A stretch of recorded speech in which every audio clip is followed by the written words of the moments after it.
wa fil ardi ismuhu Muhammad wa ala alihi wa sahbihi wa ba'd. Saya cintai yang saya muliakan para alim ulama, para habaib, para kiai, para asatid, para tokoh masyarakat, segenap aparat pemerintah, wabil khusus Al-Habib Zaki Al-Hamid beserta para habaib yang lain, para kiai yang lain, wabil khusus segenap panitia peringatan Tahun Baru Islam beserta seluruh hadirin hadirat, bapak-bapak, ibu-ibu, khususnya para pemuda-pemudi umat baginda Nabi besar Muhammad.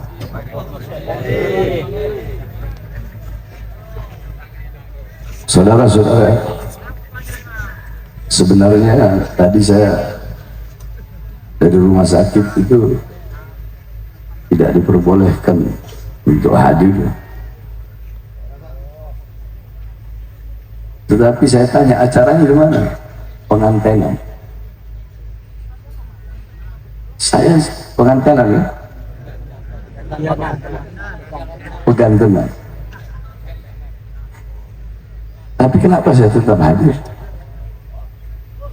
Karena selama 2 hari dari kemarin di sini, itu yang saya lihat, bendera itu tulisannya PHB Pegantengan. Bendera itu terus yang selalu berkibar, sehingga itulah yang mengetuk hati saya untuk hadir di sini.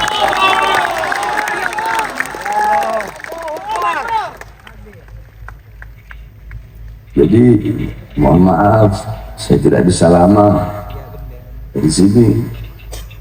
Saya mau langsung balik ke Jakarta, walaupun sedikit, insya Allah bermanfaat. Hadirin sekalian yang dimuliakan oleh Allah Subhanahu wa ta'ala, kita semua sering mendengar hadis yang ma'ruf. Ini hadis bahkan anak kecil pun tahu, innamal a'malu binniyat. Ini hadis jikalau dijelaskan secara rinci, maka mungkin penjelasannya 1 tahun nggak bakal habis. Sedikit saja saya jelaskan tentang ini hadis. Innamal a'malu binniyat wa innamal likulli imri'in ma nawa faman kanat hijratuhu ila dunya yusibu faman kanat hijratuhu ila Allah wa rasulih fa hijratuhu ila Allah wa rasulih faman kanat hijratuhu ila dunya yusibuha aw imra'atin yankihuha fa hijratuhu ila ma hajara ilaihi. Rawahu Bukhari Muslim fi kutubihima wa yani kutubuhuma asahhul kutubil musannafah. Innamal a'malu binniyat. Ini hadis asbabul wurud. Asbabul wurud ini hadis, yaitu ketika hijrahnya baginda Nabi besar Muhammad. Kenapa saya bawa ini hadis? Karena ini hadis berkaitan dengan hijrah. Kita di sini merayakan tahun baru Hijriah. Asbabul wurud ini hadis ketika Rasulullah SAW diperintahkan untuk hijrah, diizinkan untuk hijrah.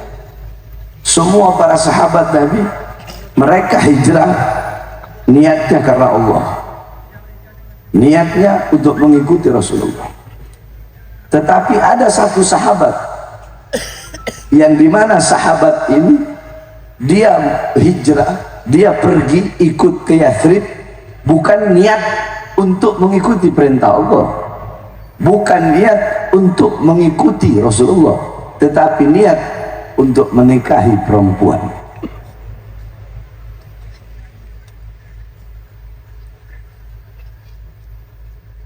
Ketika Rasulullah tahu ada satu sahabat yang dimana sahabat ini ingin hijrah tetapi bukan niat karena Allah dan karena Rasulullah, Maka Rasulullah mengeluarkan hadis tersebut, innamal a'malu binniyat, ila akhir hadis.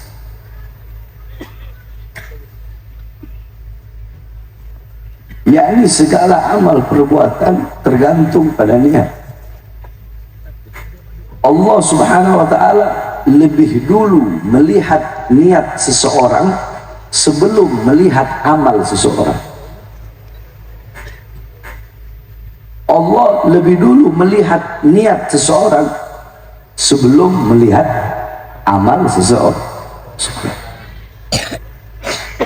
Ini senada dan sejalan dengan hadis niatul mu'min khairun min amalih.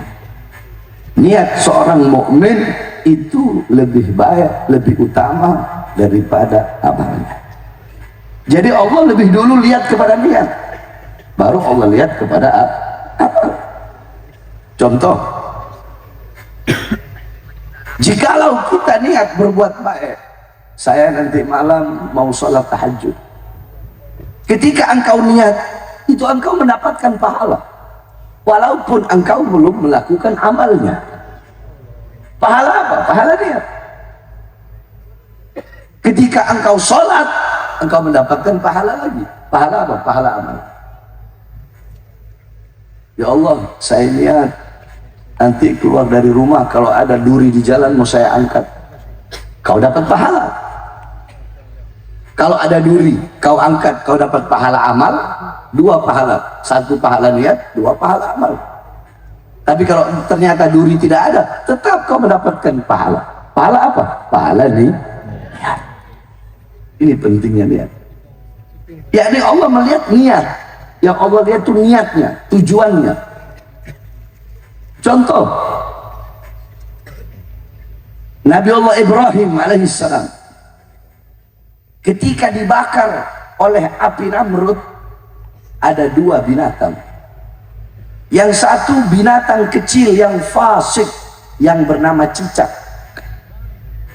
Itu cicak, dia meniup, dia tiup itu api dengan tujuan agar itu api lebih besar. Kemudian Nabi Allah Ibrahim terbakar. Itu niat dan tujuan daripada cicak tersebut. Coba kalian pikirkan, apakah mungkin cicak itu dengan tiupan dia mulut sekecil gini bisa menambahkan besarnya api Namrud? Nggak bisa kan? Nggak bisa. Jangankan satu cicak, semua cicak di seluruh dunia dikumpulkan jadi satu untuk meniup agar api itu bertambah besar, tetap api itu tidak akan bertambah besar. Tapi kenapa cicak menjadi binatang yang sunnah hukumnya dibunuh, menjadi binatang yang disebut oleh Rasulullah yaitu binatang kecil yang fasik? Kenapa?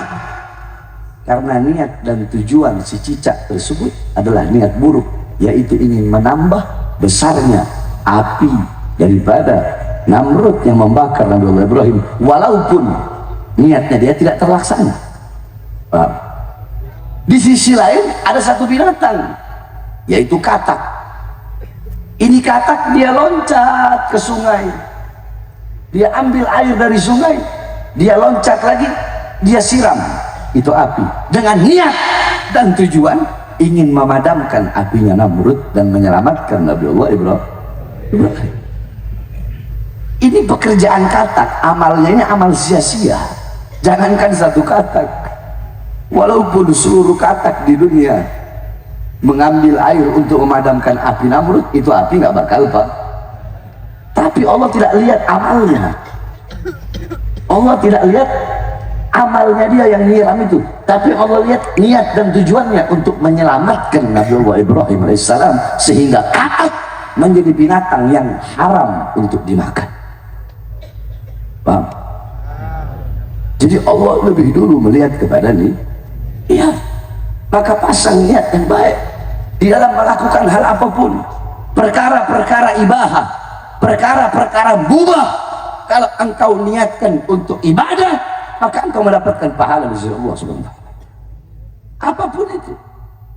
Makan, kau mau makan, ya Allah saya niat makan agar badan saya kuat untuk beribadah, makan mau dapat pahala.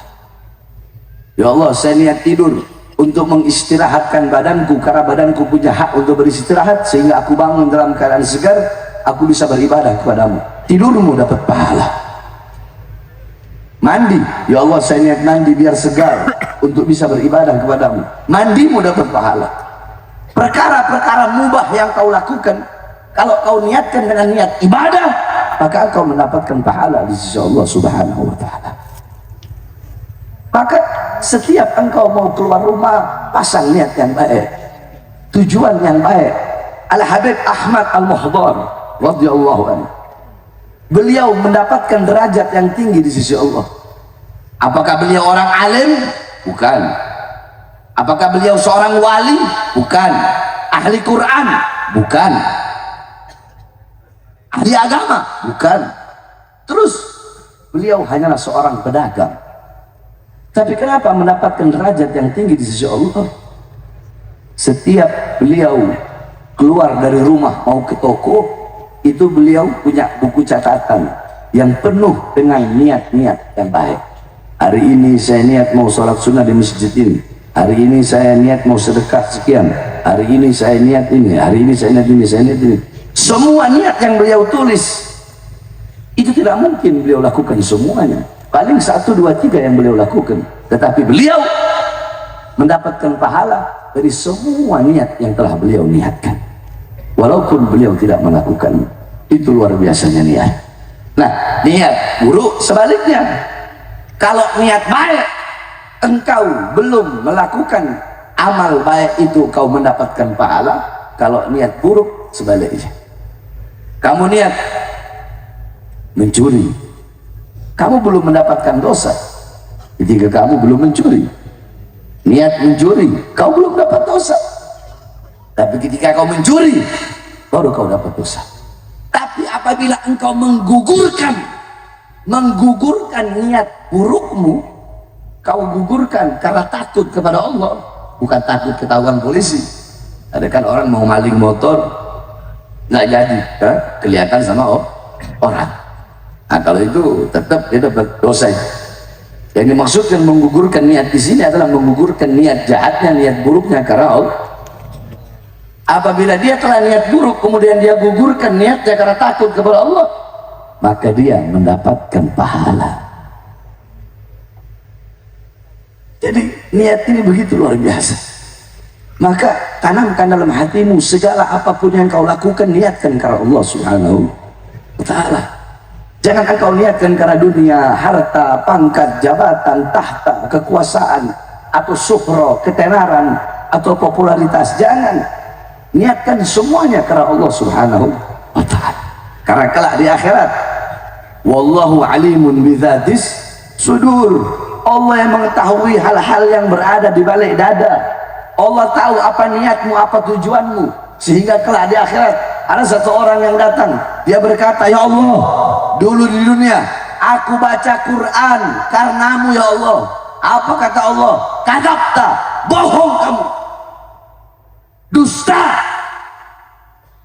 Engkau baca Quran bukan karena aku. Engkau baca Quran agar dibilang suaramu enak. Kamu baca Quran untuk mendapatkan pujian dari manusia. Tujuan kamu bukan aku, tujuan kamu adalah mereka. Maka sekarang kamu tidak mendapatkan apa-apa dariku. Mintalah balasan kepada mereka. Apakah bisa mereka memberikan balasan pada hari? Bisa nggak? Bisa nggak? Ada lagi datang, ya Allah, aku dulu di dunia sholat karenamu ya Allah. Kadzabta, bohong kamu. Kamu sholat bukan karena aku. Kamu sholat, niatmu sholat biar dibilang ahli ibadah, biar dibilang ahli sholat. Kamu ketika menjadi imam, kamu lihat dulu ke belakang, makmumnya banyak, bacaan kamu panjangkan, biar dibilang kamu alim, biar dibilang kamu ahli ibadah. Tapi makmumnya cuma 2, bacaan kamu bismillahirrahmanirrahim, alhamdulillah, biasa-biasa aja. Niat kamu bukan aku, tujuan kamu bukan aku, tujuan kamu pujian-pujian manusia, tujuan kamu madah, pujian. Nah, sekarang minta balasan dari mereka yang telah memuji kamu. Apakah bisa mereka memberikan balasan pada hari itu? Bisa. Datang lagi, ya Allah, aku dulu berjuang, berjihad karenamu. Kadzabta, bohong kamu, dusta kamu. Tidak, kamu tidak berjihad. Kamu berjihad, berjuang bukan karena aku. Kamu berjihad biar orang bilang kamu perkasa, biar orang bilang kamu kuat, biar orang bilang kamu pejuang. Niat kamu pujian orang. Kamu berjuang, niatmu bukan karena aku. Kamu tidak mendapatkan apa-apa dariku. Minta sana balasan dari mereka. Apakah bisa mereka memberikan balasan? Apakah bisa? Maka niatkan segala sesuatu karena Allah Subhanahu wa ta'ala. Coba kau lihat bagaimana niat dan ketulusan orang-orang zaman dahulu, para ulama, orang-orang soleh zaman dulu. Niat-niat mereka itulah yang menjadikan kitab-kitab karangan mereka itu sampai kepada kita di zaman ini dan sampai nanti di akhir zaman. Makanya dikatakan idza ada satu makalah bunyinya seperti ini. yakni jikalau kalian ingin maju, ingin sukses dalam urusan dunia, dalam urusan akhirat, maka berpegang teguhlah kepada kitab-kitab mutaqaddimin, kitab-kitab ulama terdahulu. Tapi kalau kamu ingin terlambat, kamu ingin terbelakang, maka berpeganglah kepada kitab-kitab mutaakhirin. Man arada taqadduma fa'alaihi bi kutubil mutaqaddimin, faman arada ta'akhkhura fa'alaihi bi kutubil mutaakhirin. Sebab kenapa? Beda ulama, para budama, ulama mutaqaddimin dan ulama mutaakhirin itu nggak sama. Kalau ulama-ulama zaman dulu mereka taklif, mereka ngarang, yakni hum yu'allifun al-kutub, mereka ngarang kitab itu karena Allah. Di situ mereka tulis al-faqir ilallah. Baru murid-muridnya yang menamakan ini kitab setelah zaman ini, zaman selanjutnya, baru murid-muridnya karena takriman wa tasyrifan wa ta'liman mereka memuliakan, baru mereka tulis Ihya Ulumuddin lil Imam Hujjatul Islam Al-Ghazali, Minhajul Talibin lil Imam Muhyiddin An-Nawawi. Tapi kalau beliau makhtutnya yang masih makhtut itu ditulis Al-Faqir ilallah An-Nawawi. Kalau ulama sekarang bikin kitab, dia sendiri yang taruh Profesor, Doktor Fulan bin Fulan, SAG, SMJ, STI, SI. Dari situ aja udah jelas beda, saudara. Nah, coba kau lihat bagaimana Al-Imam Ibn Ruslan. Di sini banyak santri pasti tahu kitab Zubat kan? Kitab Zubat karangan Al-Imam Ibn Ruslan. Itu Imam Ibn Ruslan menyelesaikan karangan kitab Zubatnya di atas laut. Setelah beliau selesai ngarang Zubat, beliau lempar ke laut. Nah, orang-orang yang di kapal bingung, ya Imam, kamu bersusah payah karang ini kitab, tapi kenapa kau buang? Apa jawab beliau? Beliau bawa satu ayat Al-Quran, kullu syai'in khaliqun illa wajhah. Segala sesuatu apapun akan hancur kecuali Allah. Beliau maksudkan apa? Maksud beliau apa? Segala sesuatu yang diniatkan, yang ditujukan, yang dimaksudkan bukan karena Allah pasti akan hancur. Tapi sesuatu yang diniatkan karena Allah tidak akan pernah hancur. Kalau aku bikin kitab ini niatku karena Allah, walaupun aku lempar di laut, maka kitab itu tidak akan binasa. Tapi kalau aku bikin kitab ini niatku pujian manusia, atau biar dibilang aku faqih, atau biar dibilang aku orang pintar, maka kitab ini akan hancur dan binasa. Akhirnya apa? Kitab tersebut tidak hancur walaupun di tengah laut, kitab tersebut terus terombang-ambing sampai ke daratan, diambil oleh seorang ulama, terus disebarkan sampai seluruh dunia, sampai di Indonesia. Tidak ada pondok pesantren yang tidak belajar kitab Zubat. Kenapa bisa abadi? Karena niatnya, karena Allah Ta'ala. Jurumiyah yang dikarang oleh Imam Sonhaji. Jurumiyah itu dari kata jurmiyah. Jur, mengalirlah, miyah. Jadi waktu itu Imam Sonhaji selesai ngarang kitab, beliau pegang ini kitabnya, beliau bilang, jurmiyah, mengalirlah wahai kitabku di air. Beliau buang. Sama seperti tadi, kalau aku karang ini kitab karena Allah, nggak bakal hancur. Kalau aku karang ini kitab untuk pujian manusia, maka ini kitab bakal hancur. Itulah bedanya orang-orang terdahulu dan kita orang-orang zaman sekarang. Kalau kita niatnya suhro, niatnya ketenaran, niatnya popularitas, niatnya pengen dikenal orang, niatnya pengen dipuji-puji orang, niatnya pengen dimuliakan oleh orang-orang, itu kita. Oleh karenanya saudara-saudaraku sekalian, niatkan mulai sekarang apapun yang engkau lakukan, niatkan dengan segala sesuatu yang baik, apapun itu. Ini hadis tentang hijrah. Faman kanat hijratuhu ilallah wa rasulih, fa hijratuhu ilallah wa rasulih. Barang siapa yang hijrahnya kepada Allah dan Rasul, maka hijrahnya kepada Allah dan Rasul. Maksudnya apa? Allah dan Rasul yang memberikan balasan. Nah, ini penting. Ini jarang orang tahu. Hijrah di dalam hadis tersebut bukan hanya makna hijrah saja, tapi hijrah di situ mewakili seluruh amal-amal ibadah yang ada. Jadi maksudnya faman kanat hijratuhu, maksudnya apa? Maksudnya faman kanat sholatuhu, faman kanat shadaqatuhu, faman kana saumuhu, faman kana hajjuhu, faman kana yansyurul Islam, faman kanat da'watuhu.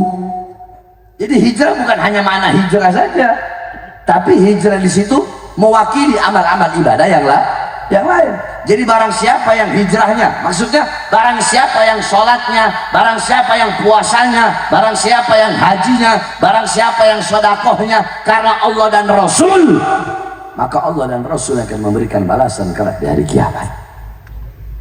Jadi hijrah di situ mewakili amal-amal ibadah yang lain. Maka pasang niat yang baik dalam melakukan hal apapun, pasang niat yang baik.